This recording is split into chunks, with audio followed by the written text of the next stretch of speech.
Well, hello there and good afternoon. Thank you for joining me. I am Frost PDP, and today we're talking a little bit about Crusader Kings 2, and in particular, the When the World Stopped Making Sense mod.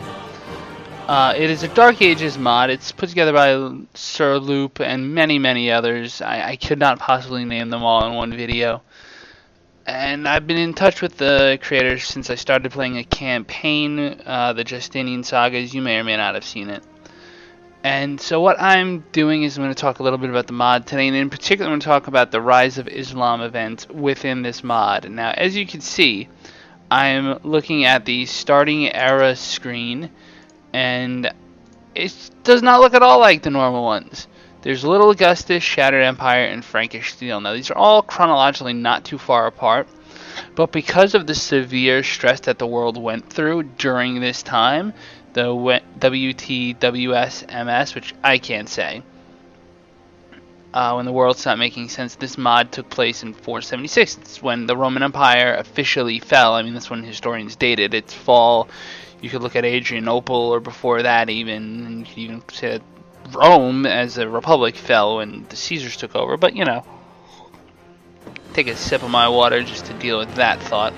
So let's click on Little Augustus. As the Senate restores Zeno to power in the east, the west will soon fall. The mighty barbarian Odoacer has led his armies to conquer Italy. And you could be Romulus Augustus. And that's all well and good. But he's tough to play as. There's Shattered Empire, which is 4 years ago Odoacer destroyed the Roman Empire. And now what about it? How are you going to handle that? And then finally, there's Frankish Steel, which is about the Frankish king Clovis, who I'm a big fan of. You know, anyone named Clovis is just a badass name. And he's a Frankish king, and he's going to form a new thing, right? He's going to form a new kingdom in the west, and it's eventually going to become Francia. In the long term, it will become Francia. But that's not what I'm here to talk only about. I mean, it's an interesting mod. It's got a lot of really cool things for Roman characters that really expand, and I think Paradox ought to incorporate the Legion system or whatever. You get to see my Northeast campaign here. But I'm going to load a file I made during my campaign. Test. It's going to take a moment to load. I apologize for that. But in the meantime, just as an update, I hope everyone's doing well. It's been an actually quiet week since the campaign conventions are over. There's been less insanity. I think hopefully things are they've reached their pitch. You know, we had 2 weeks of pretty much non-stop politics in our news, and I know the Olympics are kind of a shit show, but I think most of us have discounted that now. I'm playing as the Eastern Roman Empire. I'm reaching out and I'm doing all sorts of cool things. But I want to talk to you today about a particular event that you bring up by hitting a little tilde screen. It reads, and this is from a memo I'm looking at from Loop himself.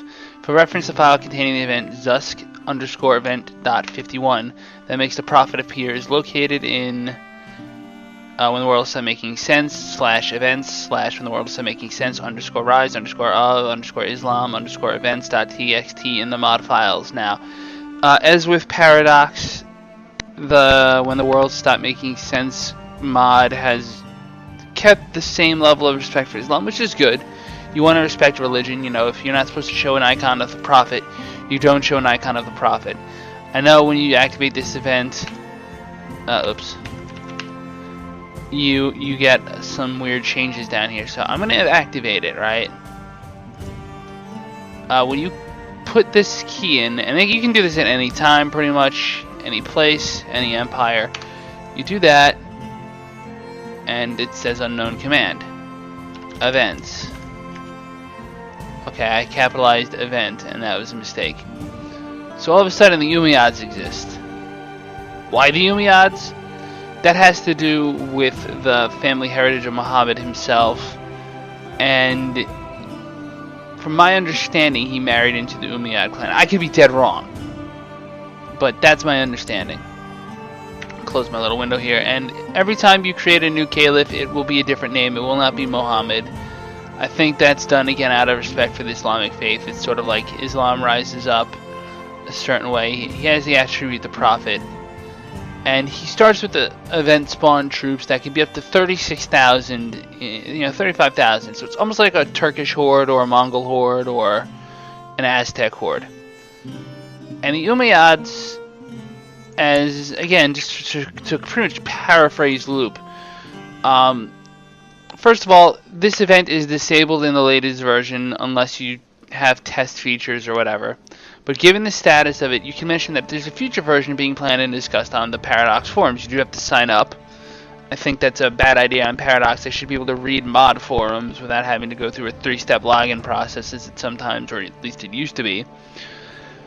But the event, it doesn't include all the historical details, but what you see is the Destiny, the age is always going to be 45, right? He's always going to be 45, which means he's always born before the date that you trigger it. The culture is always going to be Bedouin. That's for you, and he's always going to be Islamic. Now there is no Sunni Shiite split yet. It's just Islamic. I'm sure there are mechanics that are being worked on for this, but that is because this is a mod that is still in development. In fact, they are planning, from what I understand, a patch on August 25th when, or at least sometime after August 25th, when the brand new super special awesome Reaper's Due mod, not even mod, it's a real official patch. When the Reaper's Due comes out on August 25th, thank you Paradox for showing love to this game even still, and broadening it and killing more of my characters. But, hey, guess what? That puts a timetable on my Northeast campaign. Once that comes out, they are going to do a compatibility patch. I don't know if it's going to be the final version. I know they were up to like 0.98. This might be 0.99 with some updated features and some other stuff. But the Ummayyads start off with claims on the Empire of Arabia and the Empire of Persia, and will declare war against the Liege of Mecca. So just to let some time run real quick, please don't autosave. I don't care about any of that. I don't care about any of that. A strong claim on the Arabian Empire, strong claim on the Bahrainian Empire. Okay. That's Persia. Right? He has a strong claim on all of this. And he has a strong claim on all of the Arabian Empire. What does that mean for him? Well, from what I understand, having one province and a huge number of troops means way oversupply no matter what, so he's gonna have supply issues. But presuming he was, and I don't know if this is something the mod people can do or if this is just the way the AI works, like, he should immediately just declare war on Mecca and eat it. 2 seconds. Because once you spread that out, now you can almost support your troop base. And you should all automatically go for Tahqiq. And then all of a sudden he's got a small little 2-duchy province set up that he can support his manpower in. And then he goes for Himyar, and then he goes for this. In my game, he went just for Himyar right off the bat, which is because this is the Liege of Mecca, I guess? I don't know. I'm not sure exactly why he declared on that. I'm really not sure why he did that. But it's interesting. He's supposed to declare war on the Liege of Mecca. And I don't think he did in my game. But that's okay, because he was pursuing a much larger chunk of territory anyway. And that's kind of essential. You need to pursue a large chunk of territory to grow. As you can see, I've got a pretty diverse Roman Empire of my own, so there's no need to sweat that. But I just wanted to discuss that briefly and to say, like, I know this might be disabled in some versions of the mod. You would have to check specifics, but it's not worth. It's not a bad idea to try it. So again, the command is event Zusk event underscore. I'm sorry, Zusk_event.51, and boom, there it goes. You run the command, and the event fires, and it does certain things. If I can think of suggestions, it would be that, maybe the Ummayads appear wherever Medina is. Maybe they already have. No. I could not, for the life of me, off the top of my head, tell you which one is Medina. I know I'm supposed to know everything, but I just don't. I thought it was south of Mecca. But Mecca is the so-called holy city of Islam, and that's all well and good. It should take over Mecca then, or Medina, or one of the two. It should take over Medina and then some land around it, and then, immediately declare war on whoever owns Mecca.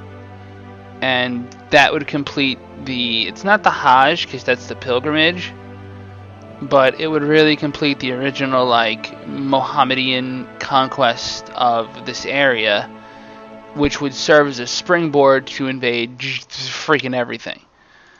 Within a couple hundred years, the Ummayyads go from not existing, I shouldn't even say the Ummayyads, the religion goes from not existing to being, or to be fair, there was scholarship that Islam existed before the Prophet, but it was not prophesized, and it took the angel Gabriel, I think it was Gabriel's intervention, to forge essentially what Islam became and was destined to become. So from my understanding, that's the religious nature of it, but I'm not Islamic. I don't know.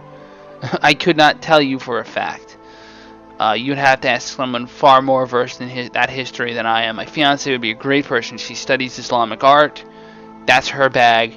She's not here.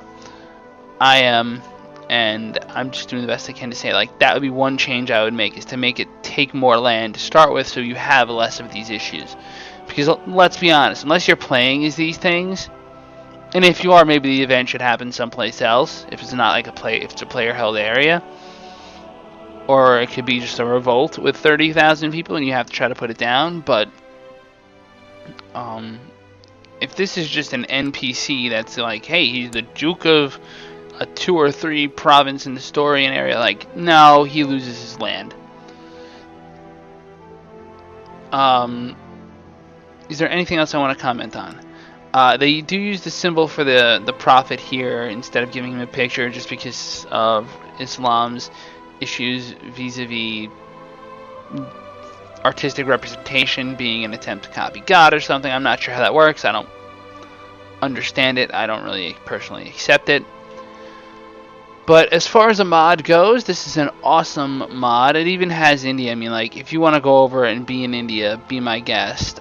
I don't see any particular advantage to starting in India with this mod, because it really is a Dark Ages prevention / early Dark Ages mod, and that is a European phenomenon. If you ever wanted to rebuild the Eastern Roman Empire and live out Justinian's conquest, this is the mod. That is what I did. And I will say, no matter what happens with it, and I activated this event in my series, I activated the Islamic Rise, and I'm interested to see how it shakes out. But whatever I do with my campaign in that mod, I'm very glad to have played it, and I like mods like this. I'm interested in After the End because it's very similar to a book called The Canticle of Leibowitz. This is very simple to a book called History, which I had to play History first. I mean, come on. And look at all the revolts. I mean, this area has been in revolt since forever. I will say vassal management is not the easiest thing in the world. I'm way over my limit. But that is about all there is to say. So, if you have any thoughts on this, please leave a comment. If you've never tried the mod before, I will try to include a link in the description. And if you have anything to add, please feel free to do so. Share this video. If you like Crusader Kings, try this mod out. It's something different, alright? I'm not going to say it's better than the original Crusader Kings. That makes no sense. But I will say it's an incredible job of taking a historical period that most of us especially in the West, would agree was probably not the best. It was probably like, hey, we lost a lot of progress when Rome fell, and reminding us that really not so much. I mean, like, it's the Dark Ages for who? You know, the barbarian kingdoms don't really mind. And Francia, which I know the Frankish kingdom is kind of terrible right now, but it is where all the purple is. The Frankish kingdom existed for years before ever being considered as France. I mean, it wasn't really France until Charlemagne. And he's one of the original Crusader kings. So to, I guess, hit that point, Crusader Kings has gone early and early, with 769 as a start date. You do have Crusader Kings at an earlier time than ever it started. I mean, 876 was a long time. And then they bumped it back to Charlemagne, and they could easily do this, too. They could easily do something like this. And that brings the question, you know, would this ever be absorbed? And I'm not the person to answer that. You'd have to ask Loop. You'd have to ask the mod team. I'm sure, you know, that would be something for them to work out, to turn around and be developers for Paradox. I mean, they could be a small dev studio, and they could get a small budget and create a relatively inexpensive patch based on what they already have and make that into a new release. That's an option for them, and if Paradox is listening, this is one way to keep your community strong. Buy the rights, you know, pay for this to be done, and then resell a finished, improved package to the user. I know the mod is free. I know we don't like to hear that we might have to pay for mods someday, but these are developers who put in a lot of effort, and they deserve to be recognized, because without them, we wouldn't have these cool experiences. You wouldn't have the American continent to play on if it wasn't for whoever's doing After the End. You have a Game of Thrones adaptation. You have Elder Scrolls adaptations. You have Warhammer. Crisis of the Confederacy was a mod that was being made to this game. Kind of stopped being made to this game from what I understand. I haven't heard from it lately, at least, because Stellaris came out, which relies on the Claw Switch game engine to do things. So I'm rambling on a little bit about mods, but that's the point. Mods are really legitimately important to the development of any game in this era. I mean, if you have a game that doesn't have mods or doesn't have some way for users to put in their own content, you lose your creative user base. You lose your user base that likes your game and wants more of it, but can't get more of it because you haven't released a new DLC yet, and there's no independent people going out and creating things. So support your modding community. Support your... I mean, I'm going to be selfish and say support your YouTube community, because we bring you this sort of information, and we bring you playthroughs and data for the mod users to use. And most of all, just to have fun. I mean, this is what it's about. It's a game, you know. Let's not take it too seriously. It's enjoyable, and there you go. If you like it, great. If you don't like it, you know, I'm sorry to hear that, but maybe you'll like something else, and maybe you'll introduce me to that, and maybe you'll introduce the people who make this mod to that, and then they'll come up with better ideas too. That's called information exchange. I mean, in fancy terms, we call this cultural diffusion in a different sense. I mean, cultural diffusion is when you have Rome here and you have China here, and you have the Silk Road, and there's an exchange of information. Cultural diffusion comes with trade, transport, and communication. My favorite thing to teach my students, TTC, trade, transport, communication. The same thing exists online with mods, with games, with communities. The CK2 community, as long as we exist, as long as we are vocal, and as long as we will pay whatever small amount it is for the latest update, there will continue to be new content, and modders will continue to create new content, because there's a community that will buy it, and it serves, if nothing else, as a demonstration of their skill. I mean, this is an amazingly done mod. It takes working game mechanics and adds new ones.